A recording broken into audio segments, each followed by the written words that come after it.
আর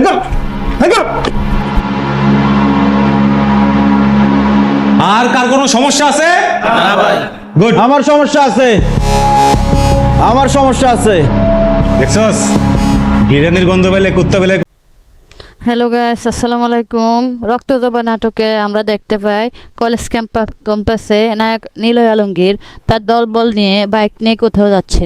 অপরদিকে আরেক দল কলেজ ছাত্রদেরকে ক্লাসে ঢুকতে দিচ্ছে না। ছাত্রদেরকে ভয় দেখিয়ে বলছে লাইনে দাঁড়াও, সবার হাতে ফর্ম ধরিয়ে দিচ্ছে, বলছে সবাই ফর্ম পূরণ করে সাইন করে দাও।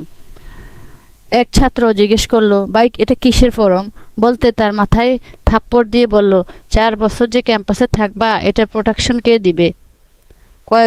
কয়েকজন ছাত্রদেরকে মেরে মেরে ফর্মে সাইন করিয়ে নিল।